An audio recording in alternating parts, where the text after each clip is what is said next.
नमस्कार, मी संदीप चव्हाण आणि आपण पाहत आहे टॉप न्यूज मराठी. मस्साजोगचे सरपंच संतोष देशमुख यांच्या हत्येला 96 दिवस पूर्ण झाले.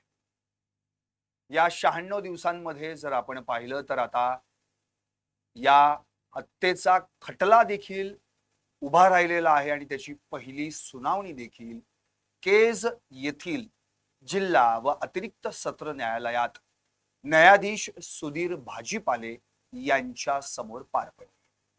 दुसरी सुनावणी 26 मार्च रोजी होणार आहे. या प्रकरणातील कृष्णा आंधळे हा आरोपी अद्यापही फरार आहे. जेवढे दिवस संतोष देशमुख यांच्या हत्येला होतील तितकेच दिवस या आरोपीच्या फराराला होतील. अर्थात 96 दिवस झाले कृष्णा आंधळे अजूनही पोलिसांच्या हाती लागलेला नाही.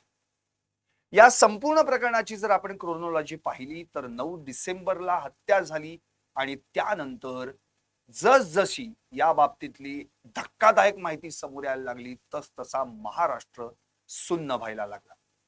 आणि खऱ्या अर्थानं महाराष्ट्राला पहिल्यांदा जर ही सगळी माहिती जर कधी कळाली असेल तर ती म्हणजे बुधवार दिनांक 18 डिसेंबर सायंकाळी 6:30 नंतर ज्यावेळी आष्टीचे आमदार सुरेश धस हे विधानसभेमध्ये संतोष देशमुख यांच्या हत्येचा घटनाक्रम सांगायला उभे राहिले. आणि त्या दिवसामध्येच जेव्हा त्यांनी जे काही भाषण केलं किंवा जी काही माहिती दिली ती माहिती ऐकून संपूर्ण महाराष्ट्र हळहळला. आणि खरं तर आपण जर पाहिलं तर तो दिवस म्हणजे महाराष्ट्राला पहिल्यांदा कळून चुकलं की संतोष देशमुख यांना कसं हाल हाल करून मारण्यात आलं. खरं तर 9 डिसेंबरला हत्या घडली आणि 18 डिसेंबरला महाराष्ट्राला सुरेश धस यांच्या मुखातून संतोष देशमुख यांना कसं मारलं गेलं हे समजलं. नंतर जवळपास 2.5 महिन्यांनी म्हणजे तोपर्यंत चार्जशीट कोर्टात दाखल झालं होतं आणि 3 मार्चच्या संध्याकाळी या क्रूर हत्येचे व्हिडिओ आणि फोटो व्हायरल झाले. सगळ्या महाराष्ट्राने ते पाहिले आणि त्यावेळी मात्र महाराष्ट्र अक्षरशः धुमसून रडला. पण आता प्रश्न हाच पडतो की 9 डिसेंबरला घडलेली हत्या 2.5 महिन्यांनी महाराष्ट्रानं ती हत्या कशी झाली हे पाहिलं. मग 18 डिसेंबरला सुरेश धस यांना ही हत्या कशी झाली हे अवघ्या 7 दिवसांमध्ये कसं काय कळालं? प्रश्न हाच आहे. आणि यासोबत महाराष्ट्राला असे अनेक प्रश्न पडलेले आहेत. त्यातला हा सर्वात मोठा प्रश्न आहे की संतोष देशमुखांना असं मारलं हे सुरेश धस यांना कसं कळालं. आणि याच विषयावर मी लाईव्ह घेतो. कारण 9 डिसेंबरला जी हत्या घडली त्या हत्येच्या दिवशी म्हणजे प्रत्यक्ष जे 6 आरोपी संतोष देशमुख यांना चिंचोली येथील गायरानात नेऊन मारत होते, हालहाल करून त्यांचा जीव घेत होते, त्यावेळी त्या गायरानात हे 6 आरोपी सोडल्यास कुणीही व्यक्ती उपस्थित नव्हती.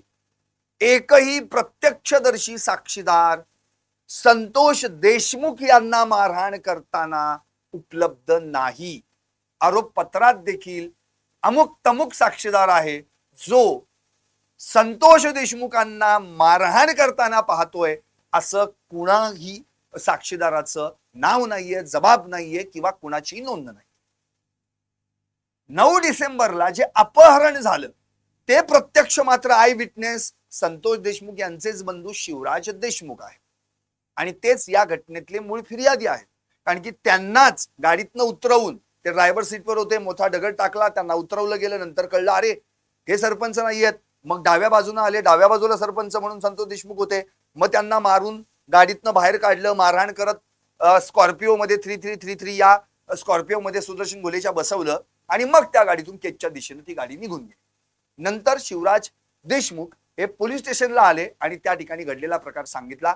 धनंजय देशमुखांना सांगितला. अख्ख्या मस्सा जो ग्रामस्थ देखील त्या ठिकाणी उपस्थित राहिले.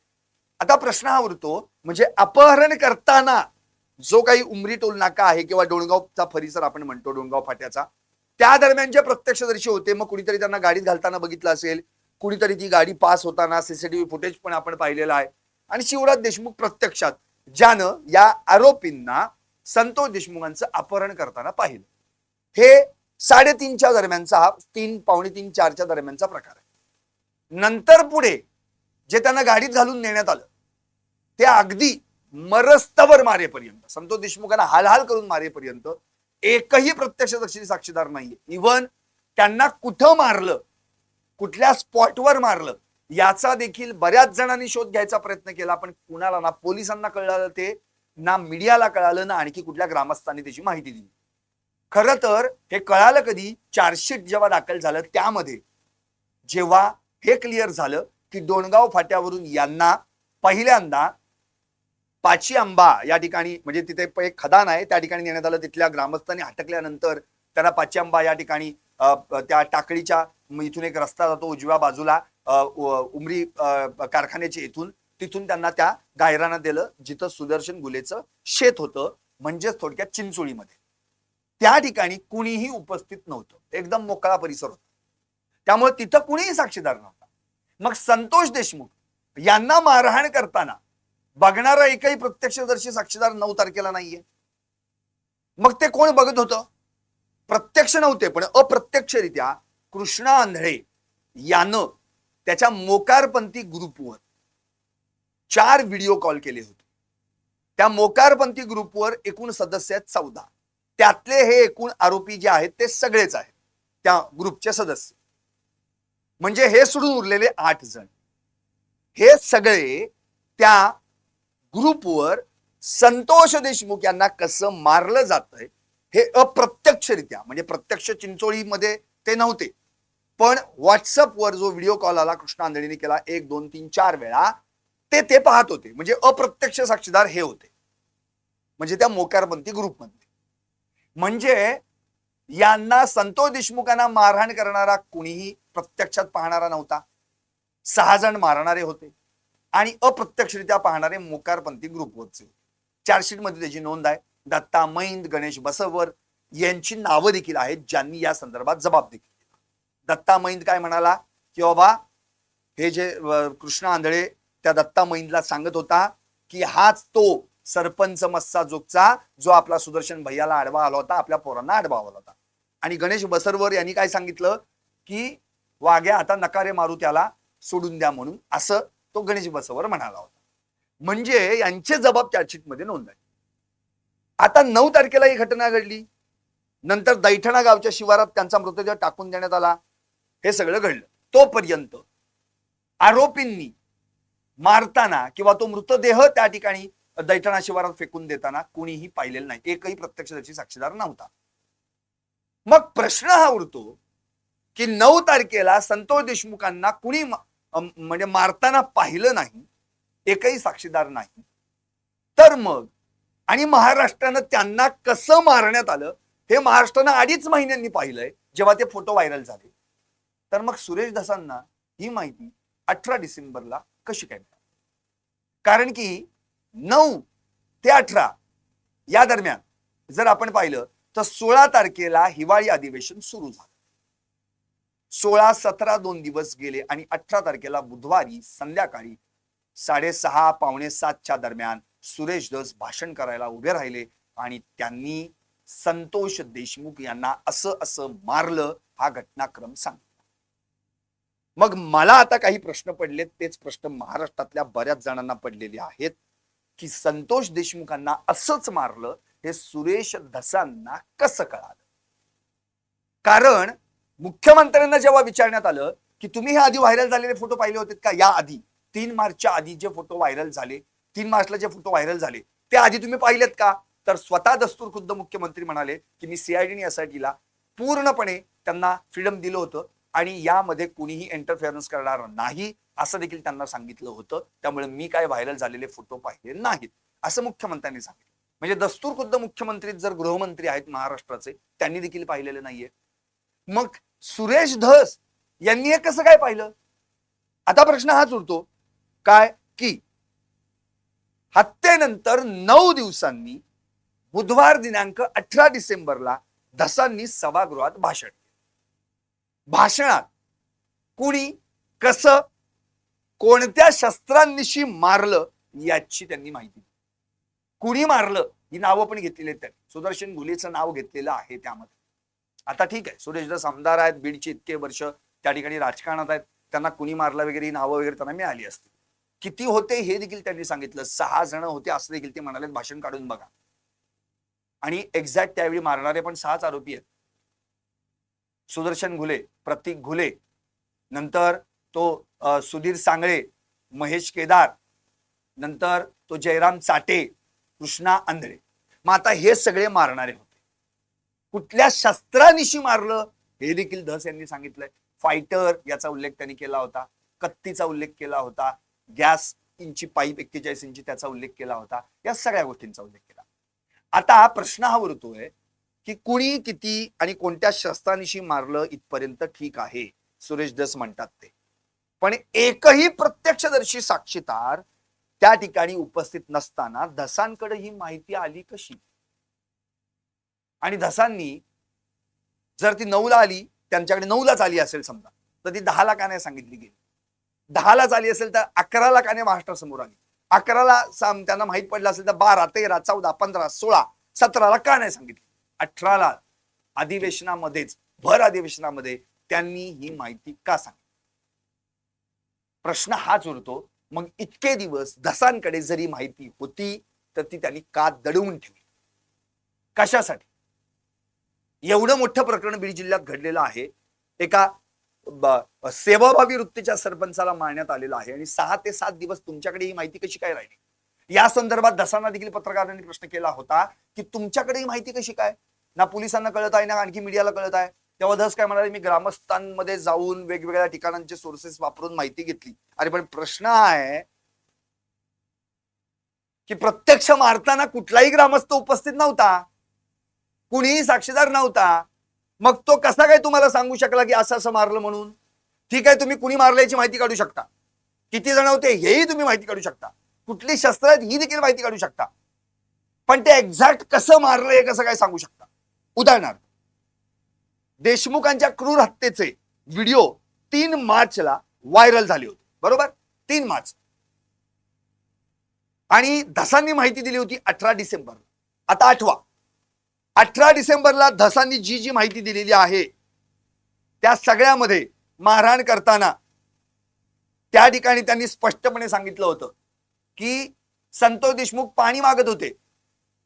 पण संतोष देशमुख पाणी मागत असताना त्यांना पाणी न पाजता त्यांच्या मुखावर लघुशंका करण्यात आली. धसांनी तिथं शब्द असा वापरलेला आहे की त्यांना भलतंच काहीतरी पाजण्यात आलं.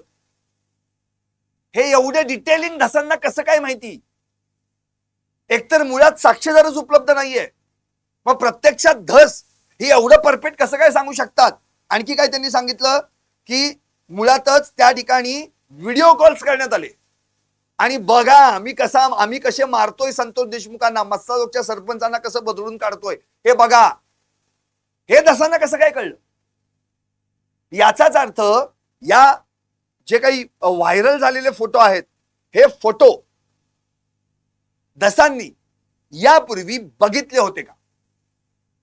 कारण की जे धसांनी जी काही क्रोनॉलॉजी सांगितली, घटनाक्रम सांगितला तो सोडा, जी प्रत्यक्षात त्यांना मारताना जे सांगितलेलं आहे, त्यांच्या मुखावर लघुशंका करण्यात आली, त्यांना विवस्थ करून मारण्यात आलं, त्यांच्या छाताडावर बघा, आठवा धसांचं वाक्य, WWE सारख्या उड्या मारण्यात आल्या. हे धसांनी कसं काय सांगितलं? हे धसांना कसं काय कळालं? एक तर तुम्ही फोटो बघितलेले असले पाहिजेत किंवा प्रत्यक्ष ही मारहाण करताना कुणीतरी पाहिलंय आणि त्यांनी तुम्हाला येऊन सांगितलेलं असावं. आणि दुसऱ्या शक्यता असूच शकत नाहीत. काय आरोपी के तुम्हाला फोन करून सांगणार का, बघा बघा अण्णा असं मारलं म्हणून? नाही, शक्यच नाही. आता प्रश्न उरतो हाच की मुळातच धसांनी दिलेली माहिती आणि व्हायरल झालेले फोटो आणि व्हिडिओ याच्यातले दृश्य ही तंतोतंत मिळतात जुळतात कशी काय? म्हणजे अख्ख्या महाराष्ट्राला ज्या 2.5 महिन्यांनी व्हिडिओ आणि फोटो पाहायला मिळाले स्वतः मुख्यमंत्री सांगतात मी फोटो कधी पाहिलेले नव्हते हे याच्या आधी. मग धसांना हे फोटो 9 ते 17 या तारखेदरम्यान कुणी दाखवले? या 8 दिवसामध्ये धसांनी हे फोटो कुठून बघितले?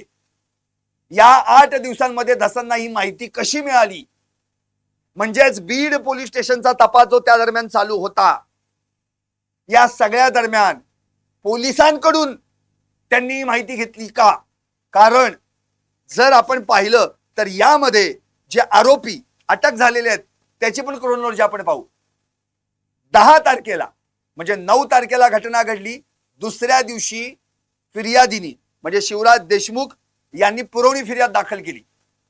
त्यामध्ये नावं उघड झाली आणि 10 तारखेला 2 आरोपी पहिल्यांदा सापडले नाकाबंदीच्या वेळी, जयराम चाटे आणि महेश केदार. महेश केदार यांनी देखील त्याच्या व्हिडिओ म्हणजे फोनवरून व्हिडिओ काढलेले आहेत, बरोबर. त्यामुळे त्याचा मोबाईल पण जप्त झालेला होता. त्यामुळे त्याच्यावर त्या मोबाईल मध्ये फोटो असू शकतात, व्हिडिओ असू शकतात. 11 तारखेला प्रतीक घुले याला अटक झाली रांजणगाव. हाच तो प्रतीक घुले ज्यानं संतोष देशमुख यांच्या मुखावर लघुशंका केली होती आणि त्याचा फोटो संपूर्ण महाराष्ट्राने व्हायरल झालेला पाहिला होता, जो महाराष्ट्राला 2.5 महिन्यांनी पाहायला मिळाला. धसांनी 18 डिसेंबरलाच संतोष देशमुख यांच्या मुखावर लघुशंका केल्याचं सांगितलं. आणखी एक फोटो व्हायरल झाला होता छाताडावर बुटांचा, अक्षरशः पंजा दिसतोय म्हणजे बूट दिसतोय म्हणजे उड्या मारताना दिसतायत. धसांनी 18 डिसेंबरला याचं वर्णन सांगितलं होतं की छाताडावर उड्या मारून WWE सारख्या उड्या मारण्यात आल्या आणि त्यांना मारण्यात आलं. आणि तो फोटो आपण प्रत्यक्ष पाहिला महाराष्ट्रानं 2.5 महिन्यांनी. प्रतीक घुले अटक झाला होता. प्रतीक घुलेनीच त्या संतोष देशमुखांच्या मुखावर लघुशंका केली होती. त्यामुळे तो तेव्हा अटकेत आला होता 18 डिसेंबरच्या आधी. त्यामुळे बीड पोलिसांनी त्याची चौकशी केली असावी, ती माहिती यांना धसांना मिळाली असावी. 14 तारखेला सक्तीच्या रजेवर गेले प्रशांत महाजन. 18 डिसेंबरला विष्णू चाटेला विष्णू चाटेला अटक झाली 18 डिसेंबर, बरोबर. 19 डिसेंबरला शवविच्छेदन अहवाल आला. आता तो शवविच्छेदन अहवाल 19ला आला, पण धसांनी 18 तारखेलाच मी CS म्हणजे प्रत्यक्ष जिल्ह्याचे सिव्हिल सर्जन, जिल्हा शल्य चिकित्सक यांच्याशी बोललेलो आहे आणि त्यांनी मला माहिती दिली की जवळपास 150, 150 किंवा 200 ठोके संतोष देशमुखांना मारण्यात आले आणि 1.5 लिटर रक्त त्यांचं साकळलं होतं, अशी माहिती या ठिकाणी CS न सुरेश धस यांना दिली आणि ती माहिती त्यांनी 18 तारखेला सांगितली. अहवाल आला, शवविच्छेदन अहवाल आला 19 तारखेला. आता 21 तारखेला अविनाश बारगळ SP त्यांची बदली झाली. नवनीत कावत त्या ठिकाणी त्यांनी रिपोर्टिंग केलं, हजर झाले आणि 24 तारखेला हा संपूर्ण म्हणजे हे जे प्रकरण आहे संतोष देशमुख हत्या प्रकरण हे CID कडे वर्ग करण्यात आलं. आता मला हे जे प्रश्न पडलेले आहेत तेच महाराष्ट्राला प्रश्न पडलेले आहेत की मुळात सुरेश धस 18 तारखेला जेव्हा भाषण करतात किंवा माहिती सांगतात त्याच्या आधी जे आरोपी अटक झालेले आहेत त्यामध्ये फक्त 3च आरोपी आहेत, जयराम चाटे, महेश केदार आणि प्रतीक घुले. हा प्रतीक घुले यानं लघुशंका केली होती. महेश केदार यानं काही व्हिडिओज काढले होते. त्यामुळं यांच्या CDR यांच्या व्हिडिओ ऑडिओ कॉलवरून आणि यांनी चौकशांती दिलेल्या माहितीवरून सुरेश धस यांनी ही माहिती विधानसभेत सांगितली असावी. कारण तोपर्यंत सुरेश धस यांना सोर्सच काय आहे, मी आणखी दुसऱ्या सोर्सची चर्चा करणार आहे. सोर्स कोणता होता? एकतर पोलीस डिपार्टमेंट आणि पोलिसांनी जे आरोपी अटक केले त्या आरोपींनी चौकशीत काय माहिती दिली, पोलीस तपासात काय माहिती दिली ती माहिती. कारण 9 डिसेंबरला संतोष देशमुख यांची हत्या झाली त्या दिवशी एकही प्रत्यक्षदर्शी साक्षीदार हजर नव्हता. आता दुसरा सोर्स मोकारपंथी ग्रुप. हा जो कृष्णा आंधळे फरार आहे त्यानं 4 व्हिडिओ कॉल या मोकारपंथी व्हॉट्सअप ग्रुपवर केले होते. आता मोकारपंथी व्हॉट्सअप ग्रुपवर जी संतोष देशमुखांना मारहाण होतीये हे पाहणारे सोडल्यास इतर कोणी होतं का मग? आता मोकारपंथी ग्रुपच्या सदस्यांनी हे मारहाणीचे आणि व्हिडिओ आणि फोटो म्हणजे तो जो व्हिडिओ कॉल झाला असेल तर साहजिकच तो रेकॉर्ड केला गेला असेल. मग तो मोकारपंथी ग्रुपच्या या सदस्यांनी कुठे व्हायरल केला का? जर तसा असेल तर हा व्हिडिओ आणि फोटो सुरेश धस यांच्यापर्यंत कुणी पाठवला? कुणी पाठवला? कारण की सुरेश धस यांच्यापर्यंत हे फोटो आणि व्हिडिओ आले कसे? पुढे धस यांच्याकडील माहिती त्यांनी अधिवेशन सुरू होईपर्यंत का दडवली? अधिवेशनातच सांगायला पाहिजे असं काहीच नव्हतं. एवढी मोठी घटना घडलेली आहे 9 तारखेला, 10 तारखेला 11, 12, 13, 14, 15 इतके दिवस होते. तात्काळ कॉन्फरन्स घेऊन अख्ख्या महाराष्ट्राला कळवलं असतं, पोलीस डिपार्टमेंटला कळवलं असतं, रश्मी शुक्ला पोलीस महासंचालक त्यांच्यापर्यंत तुम्ही जाऊन आला होतात, त्यांना कळवलं असतं, स्वतः तुमचे गृहमंत्री मुख्यमंत्री त्यांना कळवलं असतं. पण हे तिथपर्यंत का नाही गेलं? एवढे दिवस का गप्प बसलात तुम्ही? आणि हे प्रकरण 18 तारखेलाच तुम्ही अधिवेशनात मांडलं. फोटो पाहिले नसतील तर कसं मारलं याची जशीच्या तशी माहिती सुरेश धस यांनी कशी दिली? कारण की आपण जे फोटो पाहिले ते फोटो पाहिल्यानंतर क्लिक झालं, अरे धसांनी असंच म्हटलं होतं. संतोष देशमुख पाणी मागत होते पण त्यांच्या तोंडावर त्यांना भलतच पाळण्यात आलं. म्हणजे लघुशंका केली. तो आपण फोटो पाहिलेला आहे, त्यांच्यावर WWE सारख्या उड्या मारल्या आणि तोही फोटो आपण पाहिलेला आहे. छाताडावर बूट दिसतोय संतोष देशमुखांच्या छातीवर. नंतर नाचत होते, हसत खिदळत होते, रिंगण करून मारत होते. आपण फोटो बघितलेत प्रतीक गुलेचे, जयराम चाटेचे. हसत खिदळतायत, नाचतायत, मारताना फोटो काढतायत तेही बघितलेत आपण. हत्यारांची माहिती मिळू शकते कारण की ते जप्त होऊ शकतात. कुणी मारलं याचा अंदाज, कारण की अवधा कंपनीमध्ये 6 डिसेंबरला घटना घडली होती, त्यामुळे आरोपी ट्रेस झाले होतेच. कोण होतं हे लक्षात आलं होतं. शिवाय सुरेश धस आमदार. किती जण होते हे तर फिर्याद 10 तारखेलाच नोंद झाली होती, 6 जण होते म्हणून. मग प्रश्न हाच उरतो, कसं मारलं हे सुरेश धस यांना कसं कळालं? असं मारलं हे जे सुरेश धस यांनी सांगितलं हे त्यांना कसं कळालं? ही माहिती अत्यंत महत्वाची. कारण जर कळालं होतं तर मग आधी महाराष्ट्राला याची माहिती का दिली नाही, हा प्रश्न या ठिकाणी उपस्थित होतोच. आता थोडस वेगळ्या अँगलनी जाऊ. जर सुरेश धस असं म्हणतायत की मला काही ग्रामस्थांनी माहिती दिली, इकडून तिकडून मी माहिती काढली, अरे पण ती माहिती काय काढू शकाल तुम्ही? त्यांना कुठून अपहरण केलं लोकेशन सांगाल, कुणी अपहरण केलं ती माणसं सांगाल, कुठल्या गाडीतून नेलं ते सांगाल, ते बघणारे साक्षीदार आहेतच ना. पण त्यांना निर्जन स्थळी नेऊन मारण्यात आलं, ते कसं मारलं हे तुम्ही कसं काय जसंच्या तसं सांगताय आणि तेच फोटो व्हायरल होत आहेत. मुख्यमंत्री म्हणतात मी नाही फोटो बघितले, सुरेश धस म्हणतात मी नाही फोटो बघितले. अरे मग बघितले नाही तर माहिती सांगताय कशी आणि जशीच्या तशी जुळते कशी? हा प्रश्न महाराष्ट्राला पडलाय ना. मग याच्या मागे काही गॉटमॅट आहे का? एवढे दिवस माहिती काय लपवली गेली? एवढे दिवस ही माहिती लोकांपासून, महाराष्ट्रापासून, पोलिसांपासून का लपवली गेली? का पोलिसांनी पण लपवली? कशासाठी? अहो 2.5 महिने झाले एकही पत्रकार परिषद न घेता आरोपपत्र दाखल केली गेलेली पहिली केस असेल हाय प्रोफाईल महाराष्ट्रातली. ना एसआयडीने पत्रकार परिषद घेतली, ना सीआयडीने घेतली, ना स्थानिक पोलिसांनी घेतली, ना सरकारने घेतली, डायरेक्ट. आणि ते जाऊ देत, हे झालं हिवाळी अधिवेशन.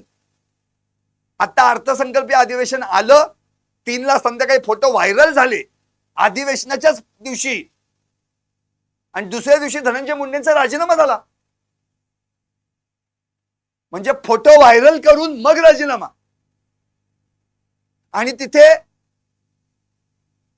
फोटो जर बघितलेही नाहीयेत, माहितही नाही कसं मारलंय, तर कसं मारलंय सांगूनही मोकळे. मग त्यांच्या जोडीला बाकीचे सगळे सप्लिमेंटरी जे बाकीचे आमदार आहेत त्यांनी पण मग माहिती जोडली. विजयसिंह पंडित यांनी मांडलं, नमिता मुंदडा यांनी मांडलं, संदीप क्षीरसागर यांनी मांडलं, प्रकाश सोळंके यांनी मांडलं. पण सर्वात जास्त लीड कोणी घेतलं? सुरेश धस. केज मधली घटना आहे, केजच्या आमदार तर नमिता मुंदडा आहेत भाजपच्या, त्याच्या प्रतिनिधी म्हणून त्या मतदारसंघाच्या, त्यांना याच्याही पेक्षा जास्त माहिती असायला पाहिजे होती. सुरेश धस यांच्याकडेच ही मांडणी कशी काय आली? सुरेश धस यांनीच हे सगळं प्रकरण कसं काय बरोबर अधिवेशनात त्या दिवशी 18 तारखेला टायमिंग साधलं 7 वाजता आणि मांडलं. मग मुख्यमंत्र्यांनी निवेदन दिलेलं आहे. अरे बापरे, एवढं भयानक मारलेलं आहे हे जेव्हा महाराष्ट्राला कळालं, हे फक्त ऐकलं होतं, पण प्रत्यक्षात 3 मार्चला फोटो व्हायरल झाल्यानंतर अरे बापरे असं मारलं म्हणतं, महाराष्ट्र रडला, हळहळला. आणि परत सुरेश धस वरती काय सांगतात बघा, मी जसं सांगितलं ना तसंच आहे ना. अरे तुम्हाला कळलं कसं? मग मला प्रश्न विचारायचा आहे, तुम्ही काय महाभारतातले संजय आहात का? कारण की तुम्ही एका प्रसार माध्यमावर माझा संजय सिंगानिया झाला असं म्हणून मोकळे झाला होतात. संजय सिंगानिया पण नाही तुम्ही आणि महाभारतातले संजय पण नाहीये. संजय सिंगानिया कशासाठी तुम्ही वापरलं होतं? आकाचा आका कोण असं विचारलं की तुम्ही लगेच गजनी. मग इथं एवढं कसं काय तुमच्या लक्षात होतं? हे कसं काय सांगता आलं? मग तेव्हा तुम्ही संजय महाभारतातले म्हणलात का? तुम्हाला दिव्य दृष्टी प्राप्त झाली होती का? मग तिकडे संतोष देशमुखांना कसं मारतंय तुम्हाला इथं कळत होतं, जसं महाभारतामध्ये संजय कुरुक्षेत्रावर कसं लढाई चालू आहे ते धृतराष्ट्राला सांगत होतं त्याचं वर्णन. मग तुम्ही जर संजय असाल तर तुमचा धृतराष्ट्र कोण आहे? या सगळ्या प्रश्नांची उत्तरं खरं म्हणजे महाराष्ट्राला मिळणं अत्यंत गरजेचं आहे. कारण या सगळ्यामुळे सुरेश धस, एकतर तुम्ही वाल्मिक कराड, धनंजय मुंडे, आकाचा आका इथपर्यंतच हे प्रकरण असं काही महाराष्ट्रात लावून धरलं की धनंजय मुंडेचा राजीनामा झाला, 2.5 महिन्यांनी का होईना झाला, पण त्या दरम्यान तुम्ही जे पहिल्यांदा माहिती सांगितली लोकांसमोर हळूहळू ते यायला लागलं, जसं तुम्ही म्हणालात तसंच समोर यायला लागलं. फोटो व्हायरल झाल्यानंतर, व्हिडिओ व्हायरल झाल्यानंतर जसं म्हणलात तसंच होतं. पण याच दरम्यान तुम्ही धनंजय मुंडे यांची 2दा भेट घेतलीत. त्यावेळी तुमची जी काय आहे थोडीफार जी शिल्लक होती ती नंतर या खोक्या प्रकरणामुळं ती पण गेली. कारण की एकीकडे तुम्ही धनंजय मुंडेंचा वाल्मिक करारांचा काय निकटवर्तीयांचा संबंध आहे दोघांचा हे काढण्यात गुंतला होतात, तेव्हा तुमच्या खोक्यातनं तुम्ही ज्याच्या आका आहात तो खोक्या बाहेर आला होता आणि त्यांनी काय काय उद्योग केले हे अख्ख्या महाराष्ट्राला कळाले. आणि तिथं तुम्हाला मान्य करावं लागलं की हो मी त्याचा आका आहे, थोडक्यात काय तो माझा कार्यकर्ता आहे. आणि तुम्ही त्याला शुभेच्छा दिलेल्या आहेत वाढदिवसाच्या बिलेटेड. तो कधीच का असे ना, नाही नाही जुनं आहे. अरे जुनं का नवीन काय, शुभेच्छा दिल्या होतात ना. 99% नाही 100% माझा पाठिंबा आहे म्हणून, आशीर्वाद आहे म्हणून, हे तुमचेच वाक्य आहेत, व्हायरल झालेलं आहे. मग मला असं म्हणायचं त्यावेळी तुमची दिव्य दृष्टी कुठे गेली होती? ज्यावेळी हा खोक्या जो तुमचा कार्यकर्ता म्हणवतो तुम्हाला स्वतःला, जो तुम्हाला बॉस म्हणवतो स्वतःचा, जो तुम्हाला विठ्ठल म्हणवतो स्वतःचा, जेव्हा तो त्या बुलढाण्यातील व्यक्तीला बॅटनं फोडून काढत होता, 7 ठोके मारले त्याच्या पायावर, लाताबुक्क्याने मारहाण झाली ती वेगळीच, तेव्हा तुमची दिव्य दृष्टी कुठे गेली होती? ते का नाही तुम्हाला दिसलं की खोक्या मारतोय, खोक्याने असं मारलंय आणि मग आम्हाला महाराष्ट्राला कळालं नाही काय? तसं तो व्हिडिओ नंतर यायला पाहिजे होता. तुम्ही आधी महाराष्ट्राला सांगितलं पाहिजे होतं खोक्याने असं मारलं. ते ढाकणे कुटुंबीय शिरूर कासार मधलं, तिथं बाप लेकाला मारलंय, बापाचा जबडा फोडलाय, 8 दात पाडले. ते काय नाही तुम्हाला आधी दिव्य दृष्टीने दिसलं? ते तुम्ही आधी सांगायला पाहिजे होतं, नंतर व्हिडिओ बघायला मिळायला पाहिजे होता आम्हाला. त्याच्या पोराच्या गुडघ्याची वाटी फोडलेली आहे, ते काय नाही तुम्हाला आधी दिसलं? तो सगळे पैसे उधळतोय, तो काय काय आणखी बरेच उद्योग करतोय, शिकार करतोय, ते का नाही दिसलं? मी प्रश्न हाच पडतो की तुम्हाला तुमची जी दिव्य दृष्टी आहे ना ती फक्त एकाच प्रकरणात आहे का? दुसऱ्या प्रकरणातच नव्हती? तुमच्या जवळचा आहे तिथं दिव्य दृष्टी गायब, तुमच्या दूरचा कोण लांबचा आहे की तिथं दिव्य दृष्टी ओपन. नेमकं काय म्हणजे सुरेश धस तुमच्या डोक्यात काय चाललंय? ज्या माणसाचे घोटाळे, भ्रष्टाचार, ज्या माणसावरचे सगळे आरोप तुम्ही बाहेर काढताय, त्याच माणसाच्या प्रकृतीची विचारपूस करायला जाताय तुम्ही. 20-25 मिनिटं भेट घेताय, आपल्याच प्रदेशाध्यक्षांच्या बंगल्यावर जाऊन त्यांची तिथं त्या ठिकाणी ते म्हणतायत मिटवून घ्या, तुम्ही म्हणताय नाही नाही, आणि परत बाहेरून सांगताय नाही नाही जुनी भेट होती ती. तुम्ही कधीही न दडवणारा व्यक्ती, तुम्ही सगळं दडवून ठेवलं. त्यामुळे तुम्ही मनोज जरांगेंच्या मनात न उतरलात. मनोज जरांगे स्वतः म्हणाले मी कधी कोणाला एवढा जीव लावला आणि तेवढा या माणसाला लावला आणि मराठा समाजाने लावला, आणि सगळा यांनी पाण्यात घातला. प्रश्न हाच उडतो की हे एवढं सगळं जे काही घडतंय तर तुम्हाला महाराष्ट्राला क्लिअर करावं लागेल ना. तुम्ही सांगितलं, उत्तम केलं, त्यामुळे त्या अँगलनी तपास सुरू झाला, मुख्यमंत्र्यांनी निवेदन दिलं, अख्ख्या महाराष्ट्रात या प्रकरणाची चर्चा झाली, आउटक्राय, पब्लिक आउटक्राय झाला, जन आक्रोश मोर्चे झाले, तुम्ही स्वतः त्यात सहभागी झालात, सगळं झालं. पण हे जर तुम्हाला आधी माहीतच होतं असं मारलंय, तर मग त्यासाठी अधिवेशनाचा दरवाजा कशाला उघडायला पाहिजे होता? 7 दिवस होते ना, 7 दिवस आधीच हे प्रकरण घडलं असतं, तुम्ही सांगितलं असतं तर. 7 दिवस आधीच सांगितलं असतं ना, तर लवकरात लवकर आरोपी अटक झाले असते. तो कृष्णा आंधळे फरार झाले, तोही गेला नसता. पण तुम्ही 18 तारखेला म्हणजे 9 दिवसांनी मांडलं, नंतर पुढच्या प्रक्रिया होत गेल्या. या सगळ्या गोष्टींचा विचार करता हा प्रश्न कायम एक डोक्यात सल राहतीये की जे फोटो महाराष्ट्राला व्हायरल झालेले पाहायला मिळाले, कुणी व्हायरल केले? पोलिसांनीच ना, सीआयडी एसआयटी कडनंच आरोप पत्रातच फोटो जोडलेले आहेत ना ते. तर महाराष्ट्रातला सर्वसामान्य माणूस गेला दाखवा फोटो म्हणून? नाही. अख्ख्या महाराष्ट्राला 3 तारखेलाच फोटो मिळालेत बघायला. एकाही माणसाला, सुरेश धसांव्यतिरिक्त एकाही माणसाला हे माहित नाही कसं मारलं. सुरेश धस यांनी सांगितलं असं मारलं, त्यावर अख्ख्या महाराष्ट्राने विश्वास ठेवला आणि फोटो आणि व्हिडिओ बघितल्यानंतर तो विश्वास दृढ झाला की हो असं मारलं, बरोबर बोलले होते सुरेश धस. पण त्यात शंका ही उत्पन्न होते, मग सुरेश धसाने कसं काय कळलं असं मारलं होतं म्हणून? म्हणजे याचा अर्थ सुरेश धस यांनी आधी फोटो बघितले होते का? सुरेश धस यांनी आधी व्हिडिओ बघितले होते का? कारण फोटो आणि व्हिडिओ बघितल्याशिवाय सुरेश धस कसं मारलं हे कसं काय सांगू शकतील? आणि की प्रत्यक्षदर्शी तर कोणीच नव्हतं ना. ज्या गायरान मारलं तिथं कोणीच उपस्थित नाहीये. मग मारलं कसं मारलं? हे सुरेश धस यांनी असंच मारलं आणि बारीक बारीक खुणा, हसतायत, खिदळतायत, नाचतायत, लघुशंका करतायत, छातीवर उड्या मारतायत. हे जसं तसं कसं काय डिटेलिंग? हा प्रश्न महाराष्ट्राला पडलेला आणि याचं उत्तर सुरेश धस तुमच्याकडनं अपेक्षित आहे. कारण की या प्रकरणाची पारदर्शकता अत्यंत महत्वाची आहे. जेवढी पारदर्शकता या प्रकरणात येईल ना, आणि की या प्रकरणामागे जर राजकीय कुठला वास असेल आणि आज धुळवड आहे, राजकीय कुठला रंग द्यायचा प्रयत्न करत असाल ना, तर महाराष्ट्राची जनता तुम्हाला माफ करणार नाही. राजकीय रंग देत असाल तर हे चुकीचं आहे. संतोष देशमुख प्रकरणाला कोणत्याही प्रकारचा राजकीय रंग देऊ नका. कोणत्याही नेत्यानं द्यायचा प्रयत्न करू नये. हा जातीचा विषयच नाही ना, मराठा ना वंजारा.